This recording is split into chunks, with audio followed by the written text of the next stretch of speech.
She never meant to start a war. All she wanted was to wipe that arrogant smile off his face. "Rich men don't know how to please women," she said flatly, taking a sip of her drink before adding with quiet pride, "You couldn't handle me anyway." But the man she was teasing was not just rich. He was a Mafia kingpin. And when he leaned in, his voice brushing against her ear as he whispered, "Care to bet?" everything in her life changed.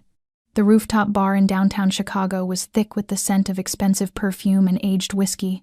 Soft jazz mingled with the low hum of bass from the floor below, like the slow heartbeat of a city that never slept. Golden light reflected off wide glass panels, illuminating a skyline glittering through the night as if reminding everyone that this was no place for the weary. Charlotte Monroe stood alone at the bar, her cocktail nearly gone, but she still didn't feel any better. She wasn't poor, yet she had no real reason to spend her evening watching the wealthy flaunt their importance. Her black dress bore no designer label, but it fit her perfectly. Her hair fell in loose, natural waves over her shoulders, her makeup understated. Charlotte didn't try to draw attention, yet somehow she did. She was there because her best friend, Ella, had dragged her out after a long, exhausting week managing events at the hotel where she worked. Ella had told her she needed a little life, a reminder of the world outside of schedules and inboxes. Charlotte had to admit, at least the view was beautiful enough to make her forget the tension of endless meetings. That was when she saw him. At first, she thought he was just another powerful man in an expensive suit, white shirt, black vest, eyes as dark as midnight.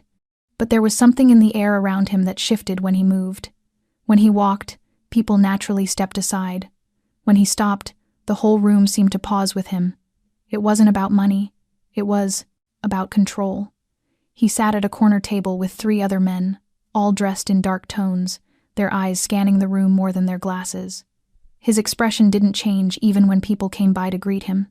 The way he looked calm, sharp, certain spoke of someone far too familiar with owning everything he touched. Charlotte tilted toward the bartender. "Who's that?" she asked. The bartender hesitated for a second before answering quietly, "Better if you don't know, Miss Monroe." The reply only deepened her curiosity. Ella leaned closer. "That's Dominic Valenti." Charlotte raised a brow. "Sounds like a villain from a crime movie." "He's not an actor," Ella murmured. "They say he owns a chain of shipping docks, but everyone knows nothing about it is legal." Charlotte chuckled, shaking her head. Rich men always think money buys them everything, even people. She didn't realize her voice was just loud enough for others to hear, including Dominic. He turned, and his gaze caught hers. For a brief second, Charlotte forgot to breathe. She turned away immediately, yet she could still feel his eyes burning through her. "Don't look back," Ella whispered. "He's dangerous." "I'm not looking," Charlotte replied. "I'm just standing. You're provoking him." "Good," she said, taking another sip. "Someone should." Dominic stood. He buttoned his jacket, unhurried yet deliberate. The 2 men beside him exchanged glances but said nothing, letting him pass. The sound in the bar seemed to quiet, as if the whole room held its breath. He walked straight toward the bar, where Charlotte stood motionless. When he stopped in front of her, she looked up, surprised that he was taller than she expected. His scent cedarwood and quiet authority hung between them. "You think that was funny?" he asked, voice low and steady. Charlotte tilted her head. "Which part?"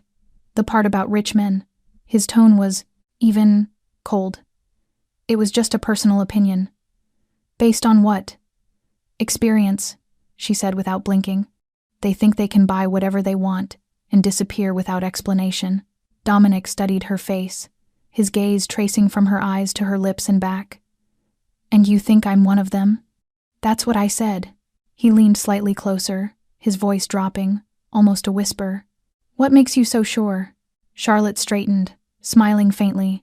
"Because men like you never know how to please a woman who can't be bought." He didn't blink. "Is that a challenge?" "Maybe." He took half a step closer, his voice a low vibration near her ear.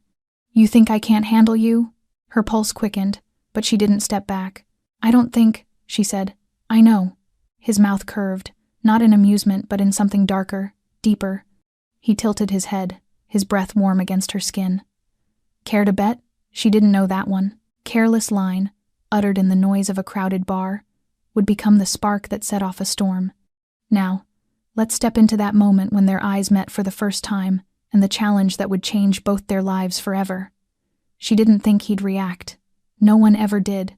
No one had ever looked at her as though she were a mystery to solve, a dare waiting to be met. But Dominic Valenti was different. When he said, "Care to bet?" his voice was deep, certain, and not remotely playful. He wasn't flirting for fun. He said it like he'd just placed the whole world on the table. Charlotte blinked, not out of confusion, but to steady herself against the strange pull forming between them. She didn't like being read so easily. Yet Dominic was doing exactly that, watching her as though he could see through her in seconds. "I don't bet with men I don't know," she said, half defiant, half guarded. He tilted his head, his dark brown eyes glinting with a touch of green, beneath the amber lights. "Then let me fix that." He held out his hand. "Dominic Valenti." She glanced at it briefly before shaking. "Charlotte Monroe, but my friends call me Charlie. And am I a friend or a rival?" "Depends," she said, sipping her cocktail. "How do you plan to handle me?" Dominic's lips curved, not quite into a smile. "No one's ever asked me that before." "Then this is a first." "I like firsts," he said, eyes never leaving hers. The simple words, the way he spoke them, made time slow, not rushed, not eager, but utterly controlled. Charlotte wasn't sure if it was the drink or the nearness of him, but her heart was beating faster than usual. She stepped back, keeping a measured distance. "Thanks for the drink. I didn't buy you one. Then I don't owe you anything." She turned, but his voice followed, quiet, steady. "You said I couldn't handle you. But I think you're afraid you might be wrong."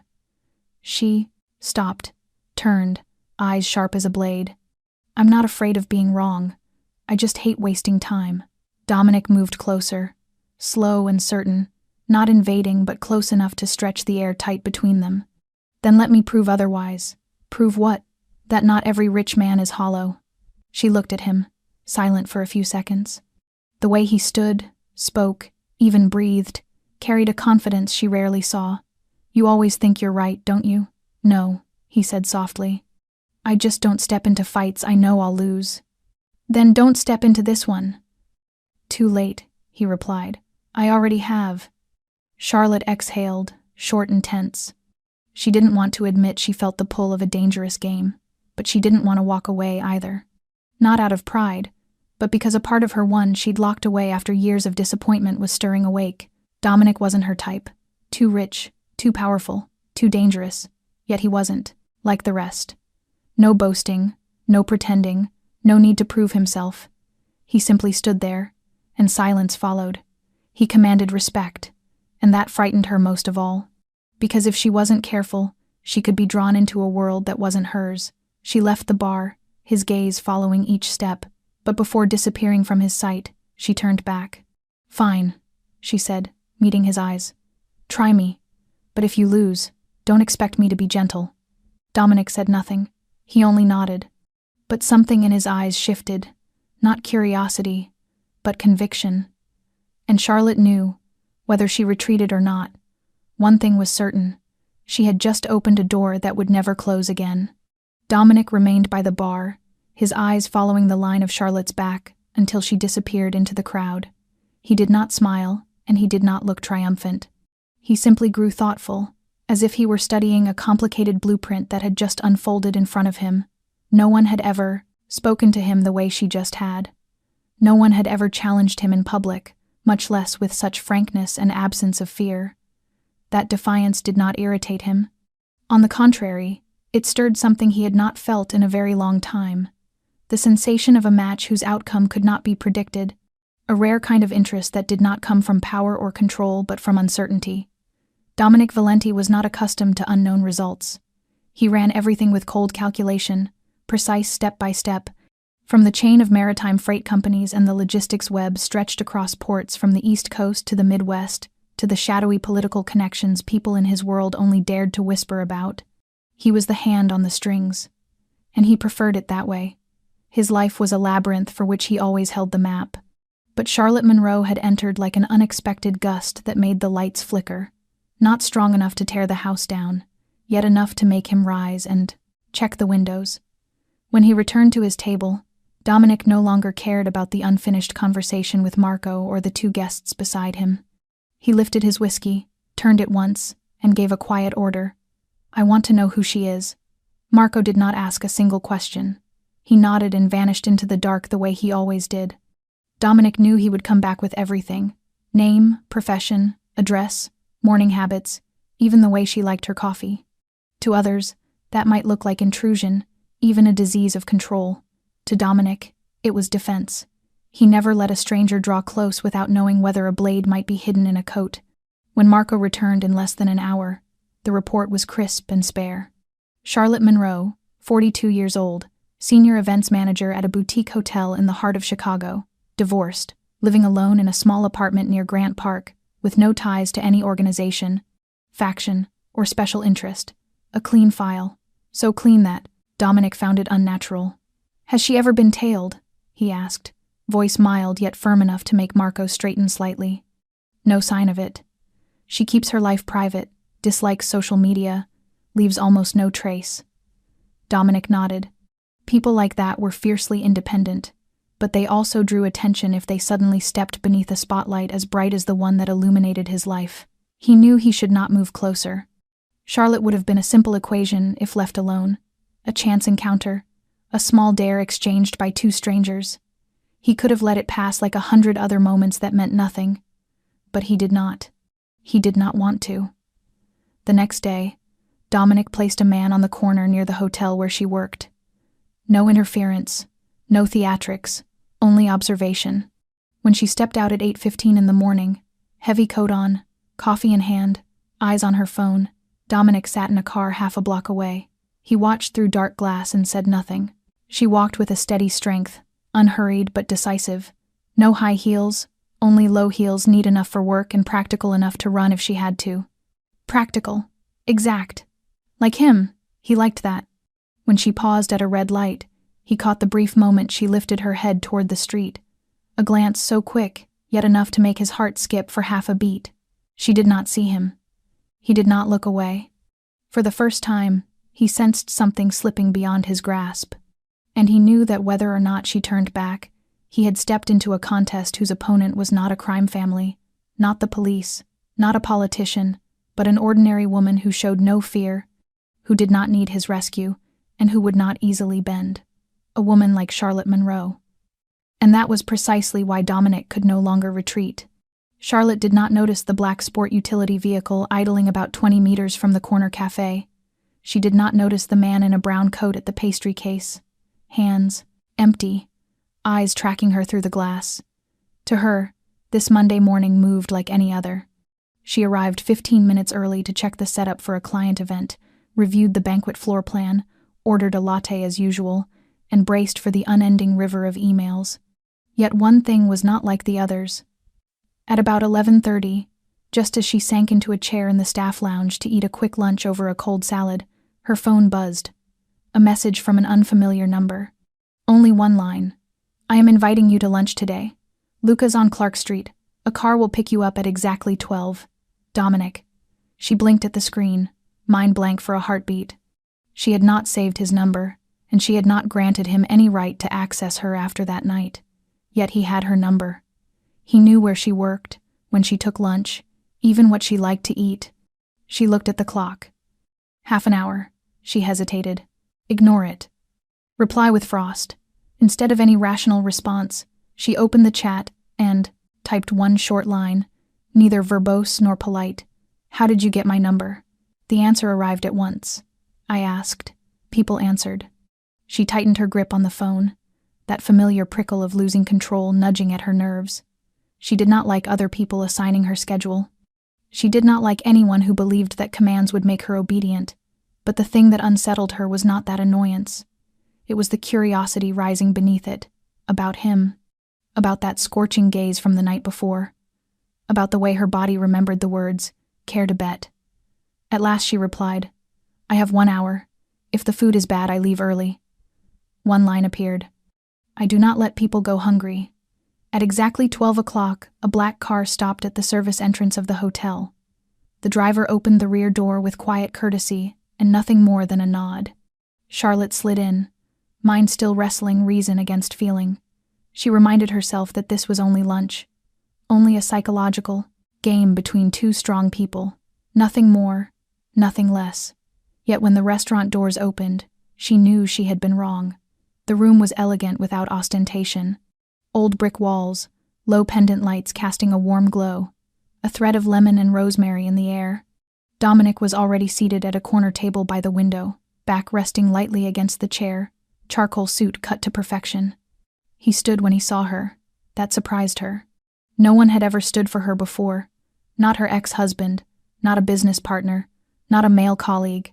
But Dominic Valenti rose to his feet, as if it were instinct. "Charlotte," he said, no smile, only that unshifting gaze. "Thank you for coming." "I came for curiosity, not consent," she answered, taking the seat across from him, her eyes steady. He nodded. "I know." They ordered. The initial quiet was not tense. It was the quiet of two fighters measuring distance before the bell. He asked about her work, the events she ran, how she carried pressure. She answered selectively, not too open, not defensive either. Then her phone vibrated again. Another message, another unknown number. She looked. "Do not be seduced by the suit. He is dangerous." She lifted her head and her eyes changed. Dominic was watching her, expression unreadable. "Something wrong? Do you send the same message twice from two different numbers?" "Not me," he said without glancing at the screen. "Then who?" "Someone is watching you. And me." The words dried her throat. "You knew." "I suspected. Now it is confirmed." "Why?" "Because you are sitting at this table with me. That is all." "In my world," Dominic said, his voice lower. "Anyone who sits at my table makes a statement." She studied him for a long moment. Then she closed the phone and set it on the table. "What are we stating then?" "That you are not easily bought. And I am not easily threatened." Charlotte drew a slow breath. This lunch was no longer a simple meeting. It had become something else, a boundary, and she had just crossed it. The black car was waiting again in front of the hotel the next morning. No message. No reminder. Just the same driver in a white shirt and black vest, standing beside the vehicle with a calm face, as if picking her up every morning had always been part of the plan. Charlotte stood in the lobby for a moment, a cup of hot coffee in her hand, staring at the car before turning away to order an Uber like usual. But when the app showed a 15-minute wait time and the cold wind outside sliced against her skin, she paused. She hated this feeling, being followed without consent, being cared for without boundaries. She despised not being the one behind the wheel, but she also hated being late for meetings. She stepped closer, gave the driver a small nod, and got in. The leather seats smelled new, warm, and clean. No music, no small talk. Only silence and the steady rhythm of the car weaving through Chicago's rush-hour streets. Dominic didn't call. He didn't text. But every day, the car appeared on time, and each time, she asked herself the same question. Was this protection or control? It wasn't a question she could answer easily. Because Dominic Valenti didn't force her. He never demanded, never ordered, never made promises. He simply existed, like a long shadow behind her, one that made her feel safe and suffocated at once. That weekend, when she took a walk through Grant Park, the car followed at a distance, not close enough to alarm, but near enough for her to know it was there. She stopped by the fountain, pretending to check her phone, then turned sharply. The driver quickly looked away. She pulled out her phone and typed, "If I'm not a hostage, then stop sending someone after me when I walk." A minute later, Dominic replied, "He's not following you. He's making sure no one else does first." She frowned, still the same tone, calm, logical, impossible to refute completely. But it didn't soothe her. That evening, when she returned home, a small box sat at her doorstep. No name, no note, just a sleek black box. She opened it. Inside was a small device, about the size of a car key, and a handwritten message. "Press this if you ever feel unsafe." That's all. No call, no explanation. Dominic. She lifted the device. It was cold and heavy, small but solid. No logo, no label. She didn't know what it did or what would happen if she pressed it, but she knew one thing: Dominic never joked. And he never did anything for show.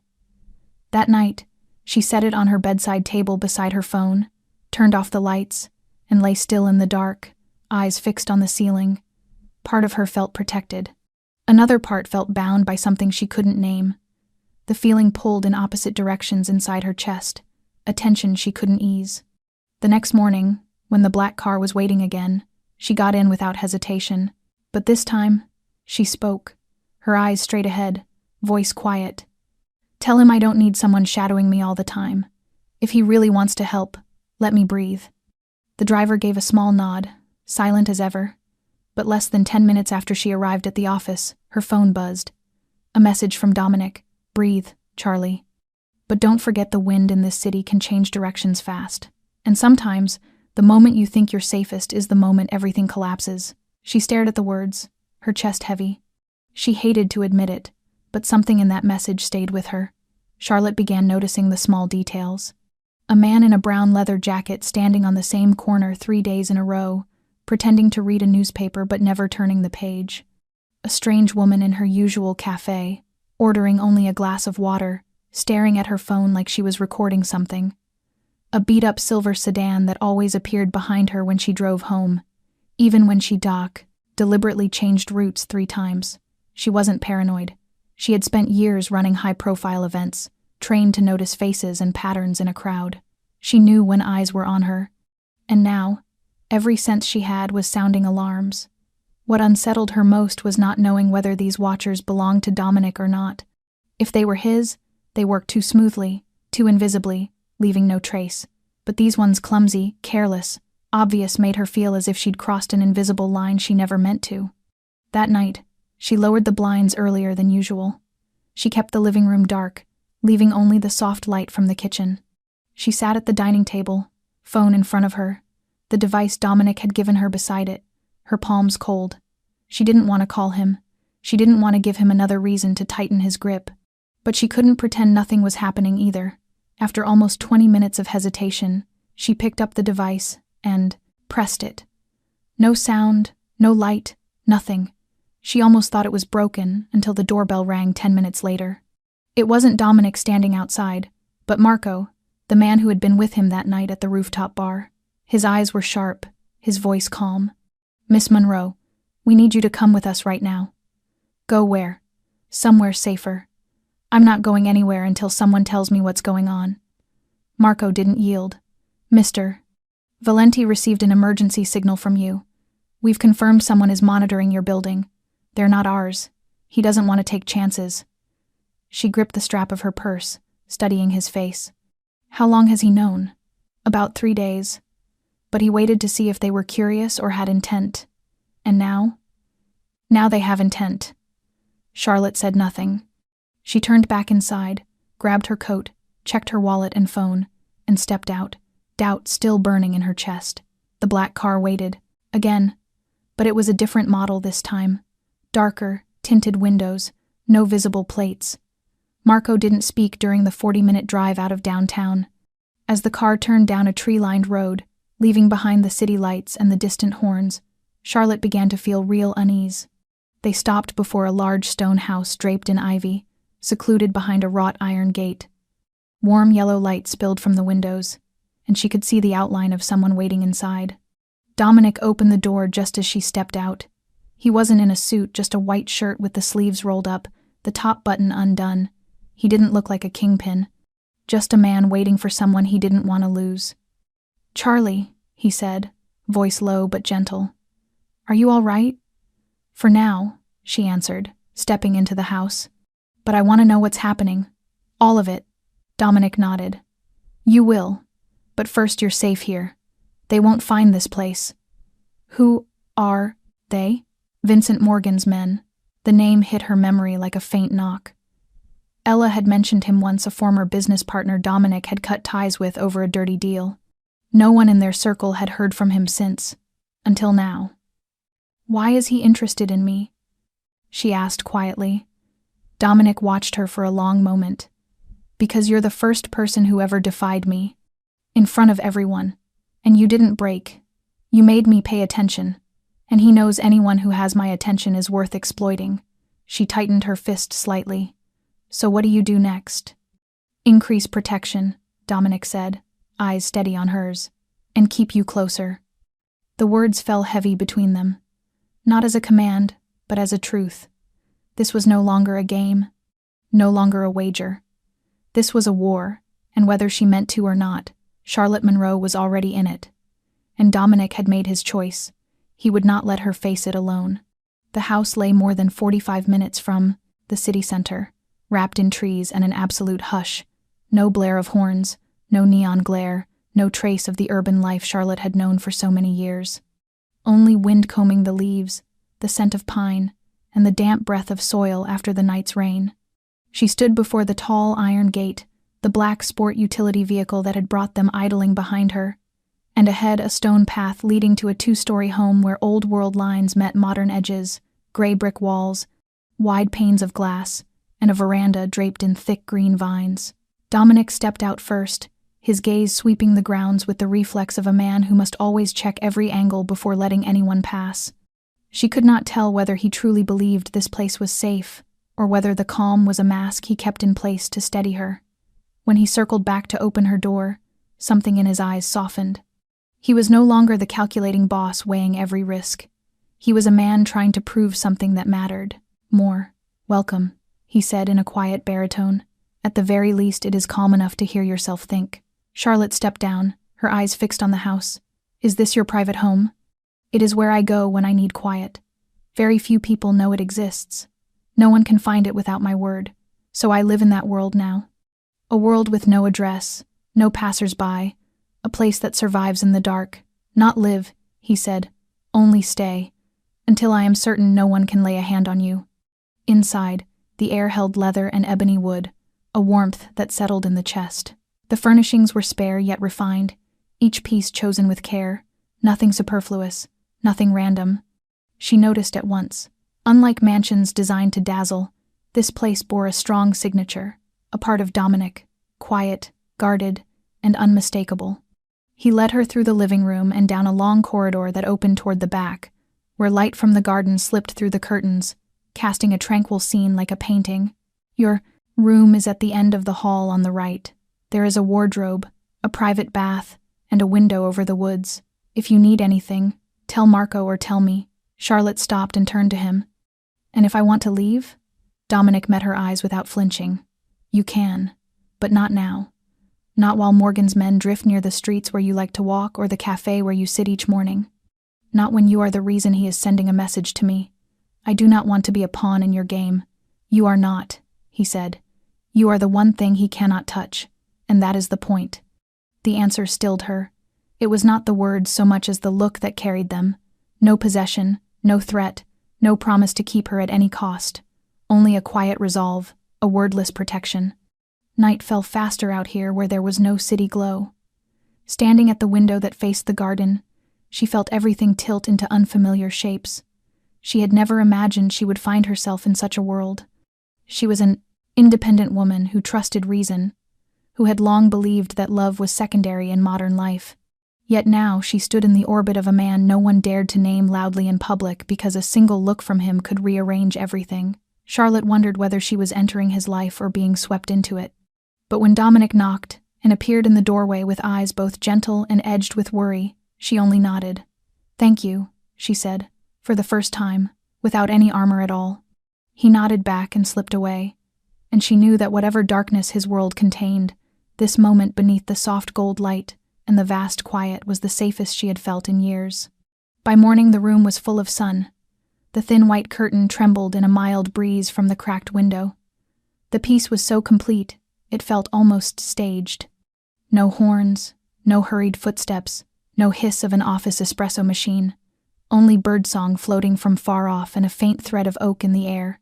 She rose, shrugged on a light robe, and went downstairs. Dominic was at the dining table. Breakfast set out with coffee, toast, eggs, and a newspaper open to the last pages. Not because he was reading them, but because he never read the front. That was where the stories lived about violence done in his name or worse, pinned to him by others. He looked up as she entered. "Good morning," he said in that even baritone, and his eyes held an unhidden gentleness. "Did you sleep?" "Quiet to the point of strangeness," she answered, taking the chair across from him. She lifted the cup, drew in a steadying breath of coffee. "How long do you plan to keep me here?" Dominic did not answer at once.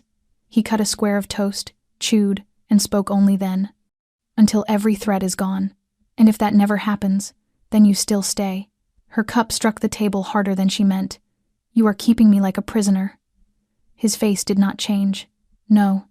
I am keeping you from becoming a moving target in a war you did not choose. But you did not ask whether I wanted to be kept.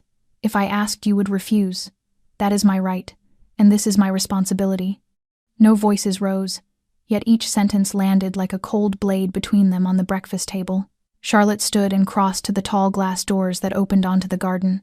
Pale lavender stirred in the breeze, tender and strange. I know you mean well, she said slowly, but I cannot live where each step is monitored, each decision approved, each day spent waiting for someone to tell me when I am allowed to breathe. Dominic remained still, his eyes on her. I am not controlling you, Charlie.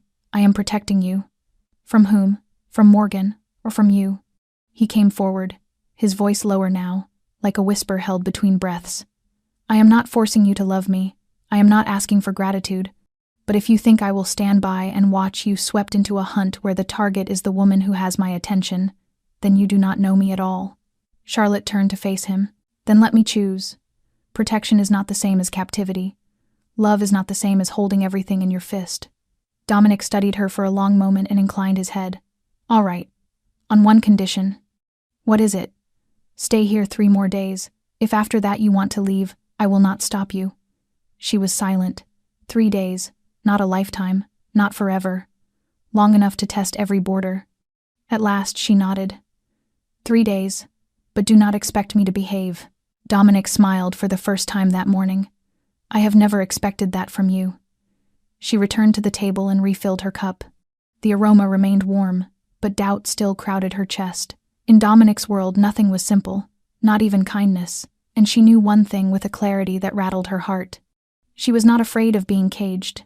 She was afraid of feeling safe inside the cage. The second night in the villa passed with an uncanny quiet. Charlotte could not sleep.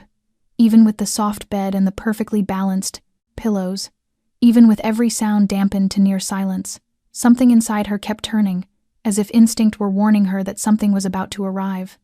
Near midnight she stepped out of her room, bare feet on the cool wood, her silk robe stirring lightly with each step.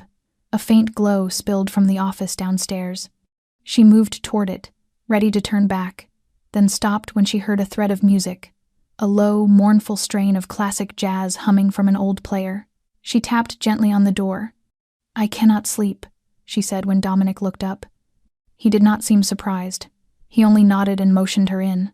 The room was the color of dark wood, shelves crowded with books, a few old paintings on the walls, and a large desk where stacks of papers lay in precise order. Dominic sat behind it, white shirt open at the collar without a tie, the top 2 buttons undone. He did not look like a dangerous man. He looked like someone who had been sleepless for a very long time. Do you always stay up this late? Charlotte asked, leaning lightly against the desk. Only on nights that require thinking, he said. About me. Not only about you, but you are in it. She said nothing, holding his gaze. In the low light, his eyes carried something unusual. Weariness, and something deeper.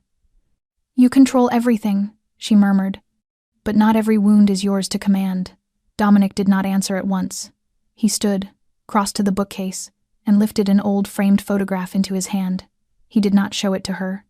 He looked at it for a long while before he spoke. I once loved someone. His voice did not shake, and it did not catch, yet it bore a heavy resonance. When I was very young, before I became the man this city is afraid to name. Charlotte did not interrupt. She waited. Her name was Elena. She was the only person who made me believe another life could be real. A life beyond numbers, beyond power, beyond strategy. We planned to leave this place, to live in Italy and open a small shop by the sea. He paused and drew a slow breath. But she betrayed me. Charlotte tilted her head. Betrayed. She was a plant sent to get close to me, part of a larger plan by another family. By the time I learned the truth, it was too late. She did not only take information. Because of a location she provided, I lost a brother in an ambush. And you. I forgave her, Dominic said, meeting her eyes as he spoke. Not because I am a fool. because a part of me still wanted to believe she had been sincere, even if only for a moment. Is she alive? No. His voice sank. She chose her end before someone else could do it for her. A chill traced Charlotte's spine. Not fear. It was the first time she saw the true ghost inside Dominic's eyes. Not the Mafia. Not power. Loss. Since then, he said, turning away, I have let no one near. Feeling, affection, attachment, all of it weakens a man. I cannot afford to be weak again. Not once more. Then why me? Charlotte asked steadily. Because you are not her, Dominic answered at once, almost a whisper. You do not want anything from me. You challenge me. You say what I do not want to hear, and you never hide a blade behind your back. You are the first to make me forget to be on guard. She stepped closer, her eyes softening. I am not perfect, Dominic. I will not promise never to hurt you, but I am not Elena, and you know that. He nodded slightly, his mouth folding into a small, rueful smile without looking at her. I know. Old wounds have long memories. Charlotte set a hand lightly on his arm, an uncalculated gesture with no strategy in it. And sometimes a memory needs to be rewritten. He lifted his gaze to hers, dark as a well, and this time without the armor. She said nothing else. She simply stood there and let the silence bridge the last inch between them. And that night, for the first time in a very long time, Dominic Valenti allowed the past to retreat, if only by a little. By morning a thin mist lay over the villa. From the bedroom window Charlotte looked out on the garden where the trees stood like statues, motionless and mute. Everything felt still in a strange way, not peaceful. It was the kind of silence that makes a person sit up in the middle of the night certain that something is prowling just beyond the edge of sight. This was not the hush of calm. It was breath held before a door flies open. Dominic did not appear at breakfast. Marco handed her a cup of coffee and said Dominic had an early meeting downstairs. But Charlotte knew better. She felt something shifting, not only in the eyes of the guards posted throughout the house, but in the air itself. Phone calls were made in murmurs. Messages were traded with glances. Eyes tracked her for a heartbeat too long when she passed. She began noticing what she had previously let slide past. A city map pinned to the office wall marked with red points. Documents printed on heavy stock, stamped with the seal of an organization she did not recognize. A list of names, circled in black ink, and a photograph, her own, placed beside a picture of Vincent Morgan. When she stepped into Dominic's office that afternoon, he stood with his back to the door, staring out the window. He did not turn in surprise. I once hoped that keeping you away from my world would be enough to keep you safe, he said, voice even and low. It is not. Why? She asked, crossing the room, her palms going cold. Morgan is not only aiming at you to send a message, Dominic said, facing her now and holding her eyes. He is planning to use you as leverage. Not because of who you are, because you are the one person I cannot lose. Her heart missed a beat. It was not the romance of the words that struck her, but their stark truth. In Dominic's world, feeling was a weakness, and weakness was always hunted first. When did you know? 2 days ago, Dominic said without flinching. A source inside Morgan's circle confirmed he knows about you. He is watching everyone close to me. You are first on the list. So, you kept me here. There is no choice now, Charlie. You are not merely involved, you are a target. She tightened her hands. What had been suspicion hardened into an inescapable fact. Every time she stepped outside, every step she took, someone was watching. Not because she mattered, but because she could make Dominic falter. I am not a weapon, she said, her voice cold. I am not a lever for anyone, I know, and I will not let you become one, by locking me here, by preparing for the worst and refusing to leave you alone again. She turned away, eyes burning. Not with fear, with anger. Anger that she had let feeling overrun reason. Anger that she had believed the bond between them was real and free of power, history, and enemies. Now she stood in the very world Dominic had tried to hide. A world where everything was a transaction, even the heart. That evening Dominic asked her to the back terrace for dinner. No staff. Only 2 people, a bottle of red wine, and a simple plate of pasta he had cooked himself. The soft gold light warmed his face, his eyes more tired than usual. I know you are angry, he said after a few minutes of quiet. Not because I told you that you are a target. Because you realized I have known it for longer than I said. Charlotte did not answer right away. She sipped her wine and looked into the distance. I am only tired. Tired of thinking I had stepped into a relationship, when in truth I stepped into a war. Dominic was silent. Then he set down his glass and met her gaze. Then let me ask once, only once. If you want to leave, I will let you go. If you stay, you have to know, this calm is temporary, the storm is coming, and if we stand together, we do not lose each other. Charlotte watched him for a long time, then she nodded, small and sure. Then do not let me fall before it arrives. And that was the moment Dominic knew that when the war broke, he would not be fighting alone. Rain fell the next afternoon, fine as threads, silvering the garden behind the villa. Charlotte sat in the reading room near the terrace, a novel in her hands, though her eyes could not follow a single line. There was something wrong in the air, a vague and clear unease at once, like the half-click of a clock out of time that only she could hear. Dominic had left at dawn with Marco, saying he needed to meet a go-between who had contacted Morgan's side to verify the source. He promised to return the same day, told her not to leave the villa, and if anything seemed off to press the emergency device she kept with her at all times. Charlotte was not easily rattled, but his absence made the spaces feel colder. The guards held their posts, nodded as she passed, kept their trained faces. Yet, when she crossed the second-floor corridor to fetch another book, the look from one of them made her stop.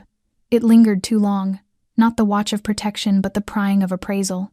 She had seen that glint in the eyes of strangers who tailed her in Chicago. At night, while she was in the kitchen making coffee, her phone rang. An unknown number. She hesitated a heartbeat and answered.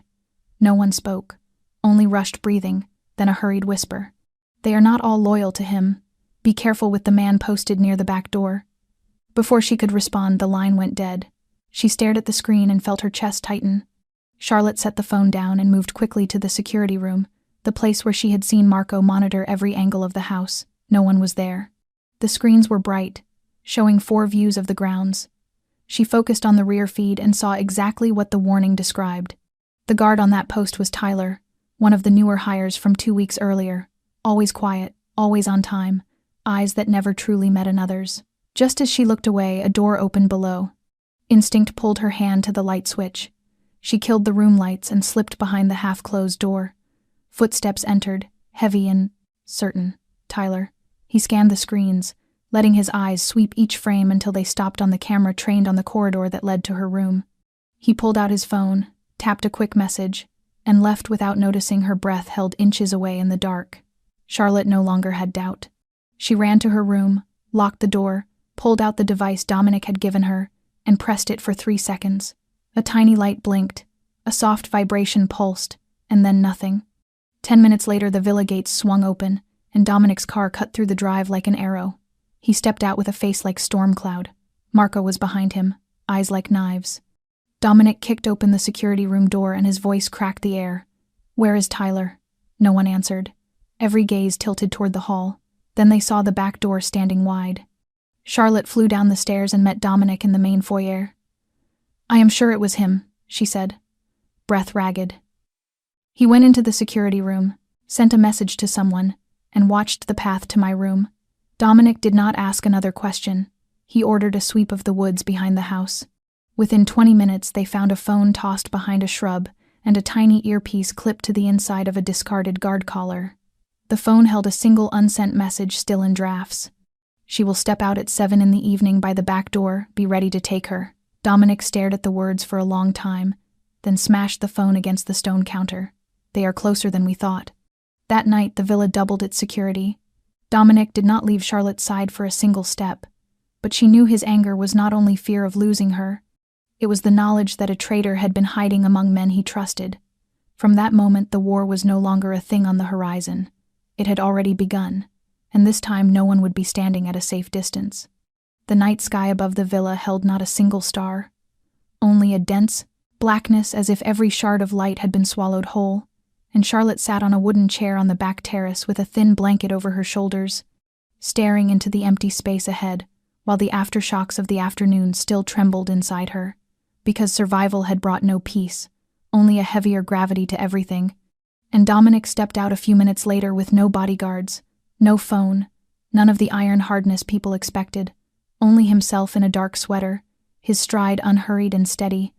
And he did not ask if she wanted to talk and offered no reason for coming. He simply took the chair beside her and let silence say what it needed. And after a long time, Charlotte spoke, her voice rough as if it might break, saying she had not understood how close the danger had come, that if she had not looked at the camera at that exact moment, or answered that call, and Dominic said nothing, and only nodded, his eyes fixed on her, and she turned toward him with eyes red but unwavering and asked why he had not told her sooner that she was a target and that his caring for her had made her his weak point. And he straightened and his gaze deepened as though he had set down the last mask, and he said he had hoped it would not be true, that if he were careful enough and kept his distance, she would not be pulled in, and she said she had been pulled in, and not by anyone else but by him.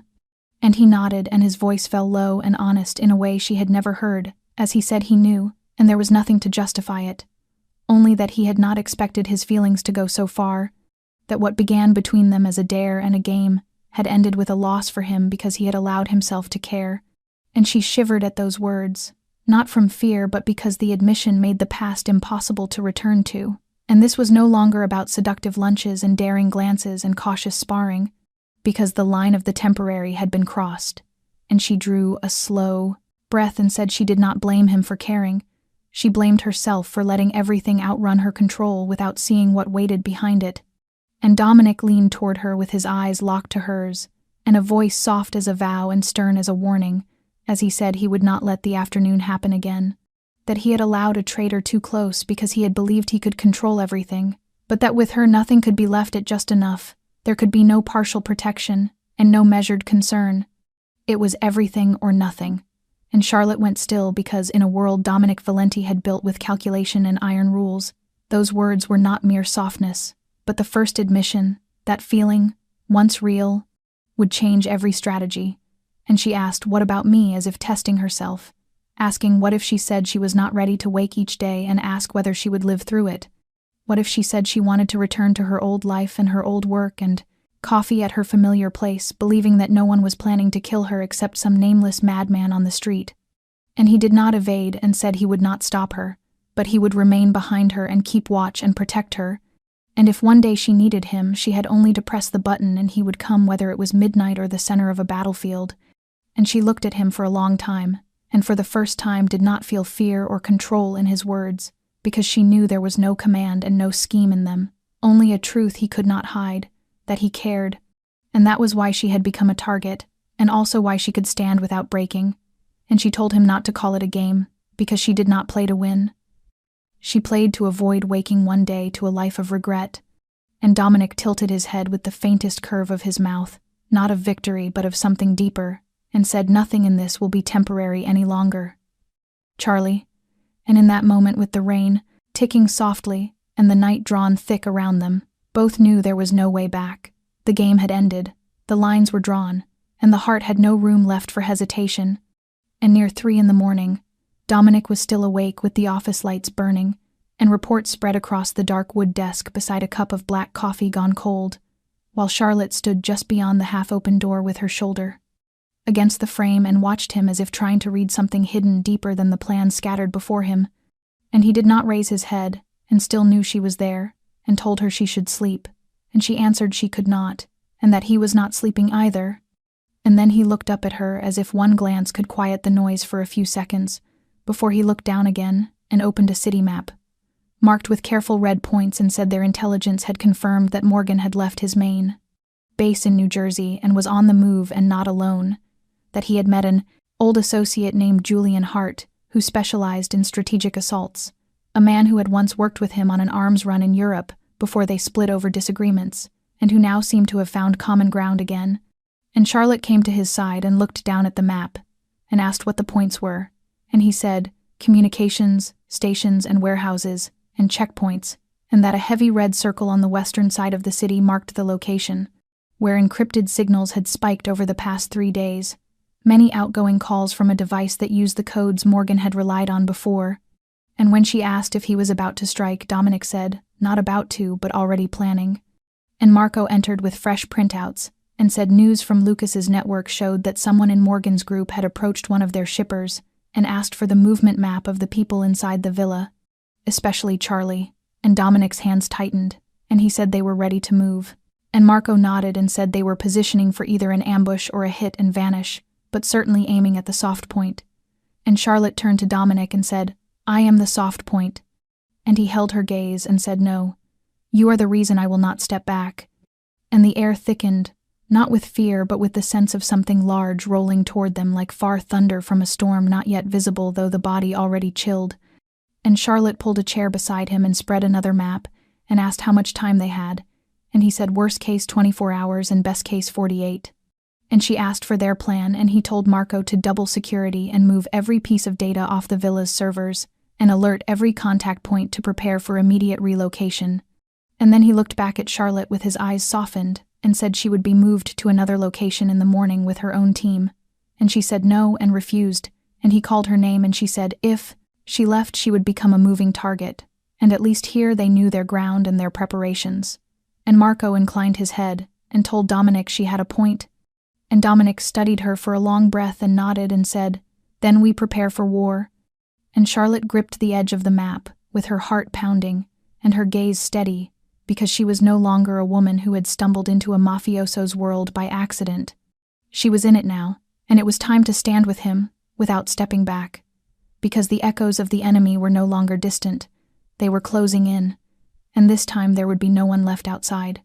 Gunfire cracked through the old warehouse like a tolling death bell, harsh and cold, and Marco moved first, dragging Charlotte flat to the concrete while his body covered hers as a round sliced past her head and punched into a steel drum behind them, throwing a brief spark, and Dominic, wounded, forced himself upright, his eyes cutting the space to find the pawn, shooter, and all of it took less than 2 seconds, which in the world of bullets is enough to decide between life and death.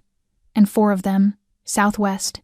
Marco shouted as he yanked the Glock from his waistband and fired in quick succession, the rounds ripping the air and ricocheting among the crates, and then came the shatter of glass and the drum of running feet, and Charlotte crawled to Dominic and lifted his face in both hands and asked if he could stand, and he ground his teeth, one hand pressed to the wound along his ribs, eyes steady, saying he did not need to stand. He needed to shoot, and Marco tossed him the backup, and Dominic caught it left-handed, checked the magazine with a glance, and snapped toward the entryway, where 2 men surged in and dropped under 2 clean shots.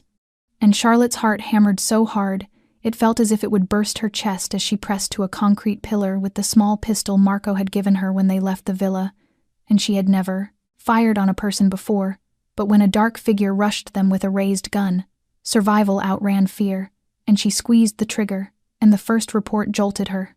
Then the second round struck the man's shoulder, pitching him down as his weapon skittered away. And there was no time to tremble or panic as she slid past him, snatched up the rifle, and reloaded as Marco had taught her, and heavy boots pounded from the side corridor, so Marco pitched a smoke grenade that flowered into a dense gray wall. "And we need to move," he yelled, hauling Dominic up and waving Charlotte close, and they ran the narrow lane formed by stacked containers until a burst of automatic fire tore the air and froze them in place, and another man lay in wait, his machine gun spitting like a flame beast, and Dominic dove forward, rolled, fired once, twice, 3 times, and at the 4th the gunman folded with a smear of blood across the cement, and Marco rushed in, checked, signaled clear, and they pushed on, over rattling iron plates, breath ragged, and Dominic's knees began to give as blood soaked his shirt, and Charlotte braced him with an arm, fear burning her eyes. "And we are close to the exit," Marco said, pointing to a steel door less than 10 meters ahead, and then a figure stepped into their path, Vincent Morgan in black with a gun in his hand and a face so calm it chilled. "And Valenti," he said with a thin smile, "I did not think you would bring your treasure to me, and yet how human of you." And Dominic tightened his grip, but Morgan leveled straight at Charlotte. "One more step and I shoot. And do not touch her," Dominic hissed with blood at the corner of his mouth. "She has nothing to do with the game between you and me," and Morgan shrugged. "But she is the card that ends it." And behind, Marco slid left with a grenade in his fist, and Dominic saw and went very still for a heartbeat, then turned to Charlotte and whispered, "When I say fall, do it."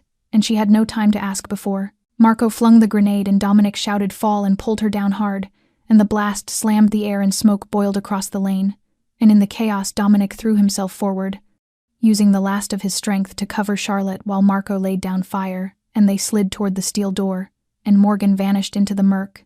And when they burst into the rear lot, the support team from the villa had arrived, and Dominic collapsed as the armored door slammed shut, and Charlotte cradled him with blood slicking her hands, not knowing whose it was.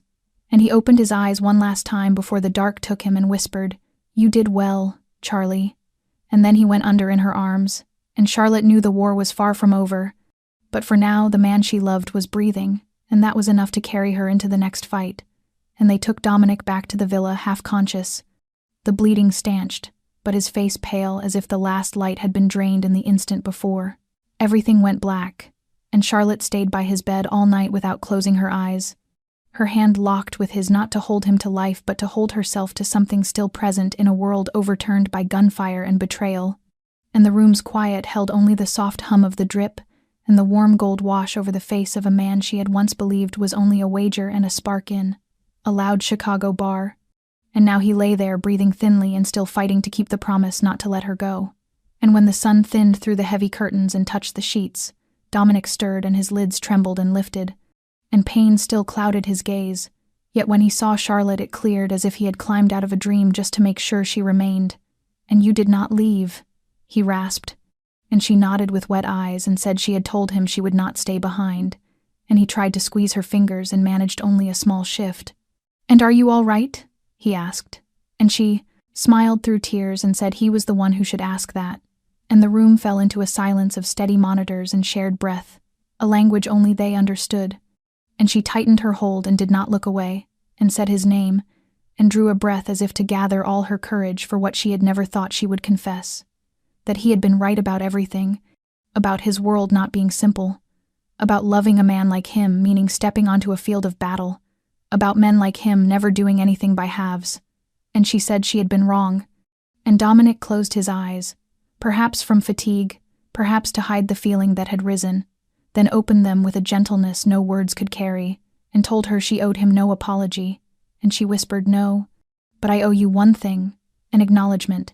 And she bent close, her breath warm at his ear, and said, "You won the bet." And he laughed softly and winced and said the most foolish wager of his life.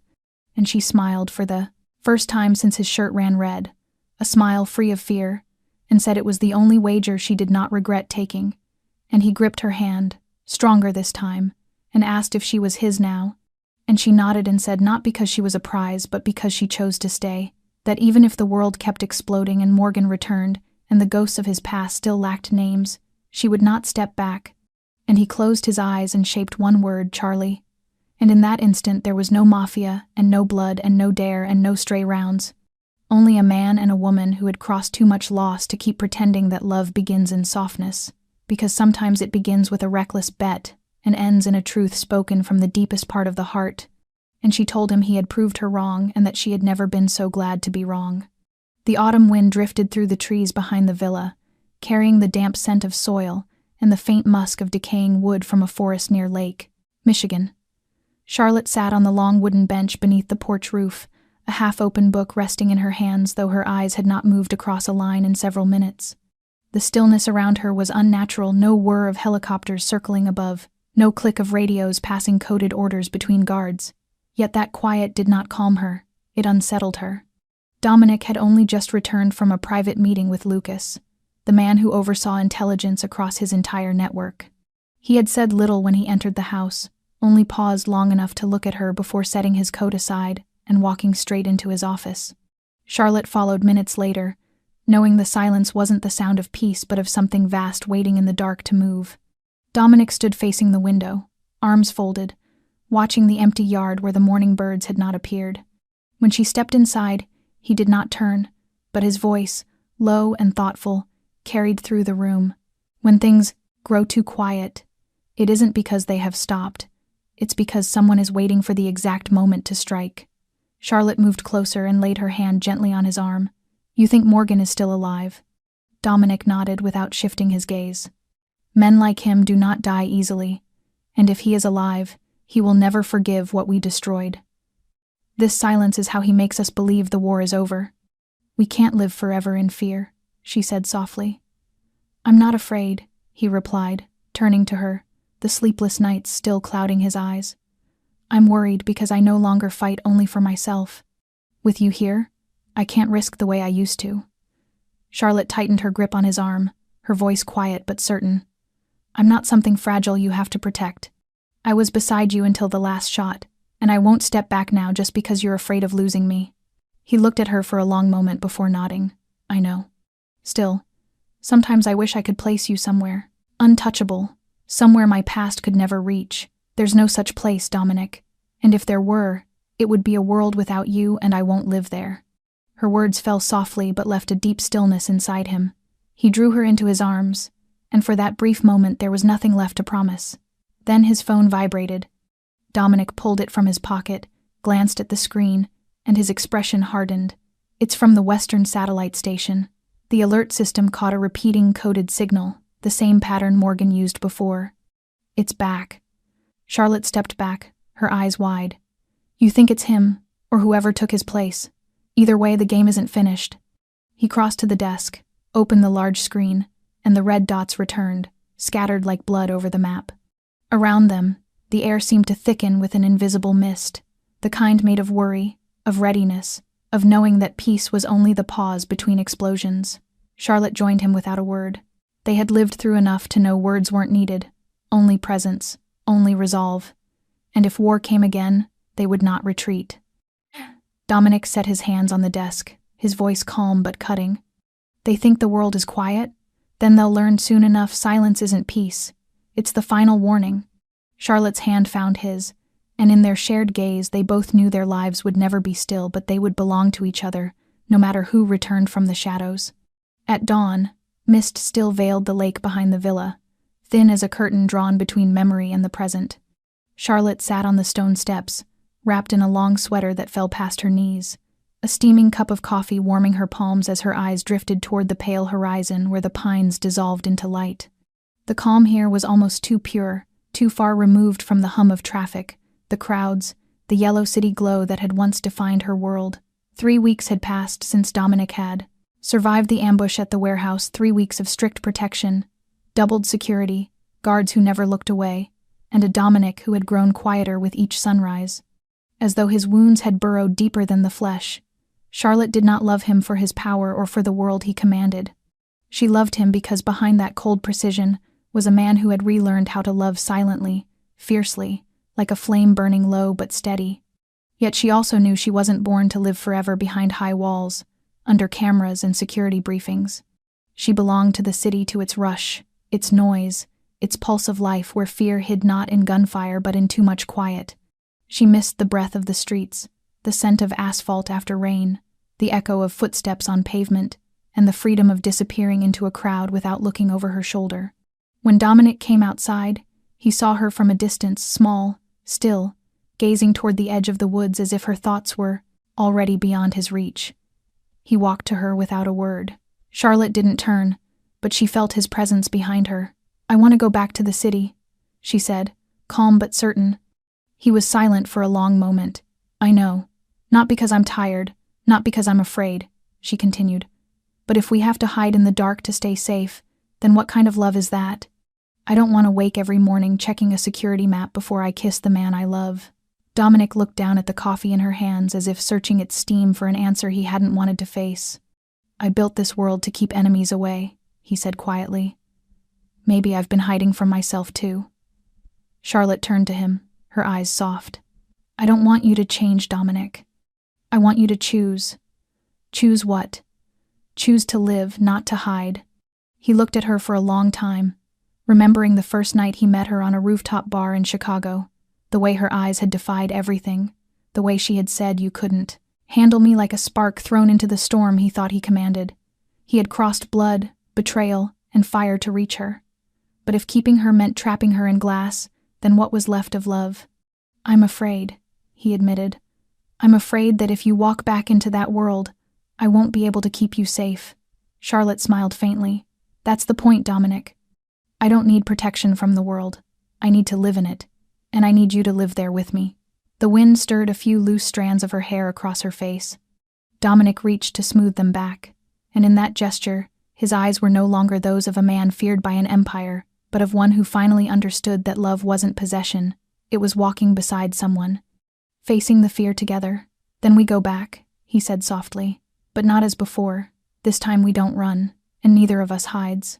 Charlotte nodded, her eyes bright with the first light of morning. They had come too far to mistake stillness for peace. True calm lived only in how they chose to keep moving through cities or forests, danger or dawn. And if destiny was something they had once defied, then now it was something they would rewrite together. No more hiding, no more regret. That late afternoon, as the last light lingered on the fiery canopy of Millennium Park's autumn trees, Dominic and Charlotte walked side by side along the winding stone path by the lake. They moved slowly, as if time itself had loosened its hold, as if there were no enemies left behind them, no shadows hiding among the crowds. To the casual eye, they were just two people in love. There were no obvious bodyguards trailing 3 steps behind, no armored car idling openly at the corner. Charlotte breathed in the crisp autumn air, relishing the feeling of normalcy, the freedom of disappearing into a crowd without looking over her shoulder. But as they passed a man pretending to read a newspaper by the fountain, Charlotte caught his gaze for just a fraction of a second. It was steady, familiar, and not focused on the paper. She glanced further, toward a woman pushing an empty stroller, and recognized the subtle stiffness in her posture. They weren't alone. They would never be truly alone. A faint smile touched Charlotte's lips. This was Dominic's compromise. Not a cage, but an invisible fortress built around her in the middle of the city. He had respected her wish to live, not to hide. She tightened her hand in his. "You just can't help yourself, can you?" she murmured, glancing up at him. Dominic's mouth curved into that rare, quiet smile, his eyes never leaving the path ahead. "I call it handling." Charlotte looked at the man beside her, her hand resting easily in his unhidden, and, thanks to his silent promise, truly unafraid. Dominic said nothing, yet his eyes held her with the quiet reverence of a man who had learned that every heartbeat in this moment was worth more than any victory he had ever claimed. They had walked through gunfire, betrayal, and traps woven from deceit and power. There had been moments when it seemed everything would end in blood, that fate would never allow love to bloom amid rival empires. But now, they stood here alive, together, shaped by loss and faith that had outlasted danger. Charlotte stopped beneath a crimson maple, turned to him, and smiled faintly. "Do you remember the first time I told you you couldn't handle me?" Dominic's mouth curved again, his gaze carrying 1,000 memories. "And you were wrong, so very wrong." "I know," she said, nodding slowly. "But it's the one mistake I'll never regret." They walked on without speaking, but the silence between them was not heavy. It was peace, the kind they once believed they'd never touch, a life without hiding, a love without fear. It was not a gift. It was something earned, built from courage, trust, and the willingness to let go of fear in order to hold on to each other. The story of Dominic and Charlotte was never just about two people in love amid a dangerous underworld. It was a symbol of endurance, of courage, of the human power to change destiny through love and choice. Because sometimes, to reach true happiness, we must dare to step through fear, open our hearts after loss, and believe that we deserve to be loved, that we deserve to live a life unhidden,